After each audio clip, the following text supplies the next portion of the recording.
আজ আবারও চলে এলাম ছোট্ট একটা ভিডিও নিয়ে। আশা করছি পুরো ভিডিওটা দেখলে তোমাদের ভালো লাগবে। সকলকেই তাই অনুরোধ করব পুরো ভিডিওটা দেখো। গতকাল 26শে জানুয়ারি, আর ওই দিনই ডোমজুর সমস্বর আয়োজিত ডোমজুর উৎসবে ডান্স কার্নিভাল ছিল, যেখানে আমার সৃজনী পরিবারের সদস্যরা অংশগ্রহণ করেছিল।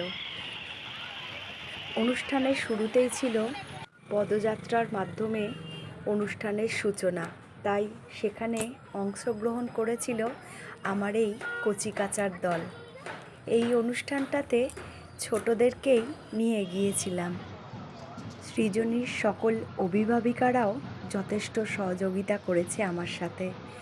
তো দেখো, যেহেতু কালকে 26শে জানুয়ারি ছিল, সেহেতু আমি ওদের যে থিমটা আমি ভেবেছিলাম, দেশাত্মবোধকের একটা কোলাজ আমি ওদের পারফরমেন্সের জন্য বেছে নিয়েছিলাম।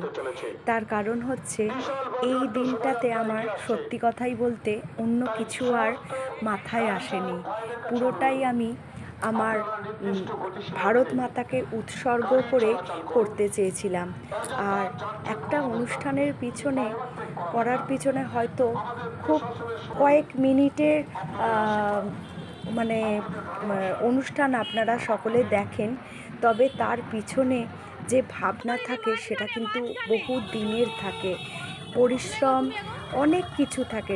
তার ড্রেস কী হবে, তার রিহার্সাল, কোন বাচ্চাকে কোন জায়গাটায় দাঁড় করালে অনুষ্ঠানটা ঠিকঠাকভাবে তারা পারফর্ম করতে পারবে, পুরোটা অনেকটা ভাবনা জুড়ে আপনাদের তারপরে ওই কয়েক মিনিটের একটা অনুষ্ঠান আপনাদের সামনে তুলে ধরা হয়।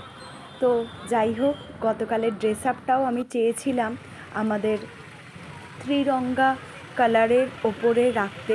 তো এই ভেবে আমার এই ভাবনাটা আমি ফুটিয়ে তুলেছিলাম, এবং পরে আপনাদের সাথে ভিডিওটাও শেয়ার করব।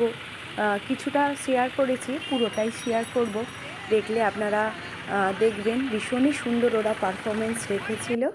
চলো, পদযাত্রা শেষ করে ফাইনালি আমরা কিন্তু মাঠেতে আবার পৌঁছে গিয়েছি।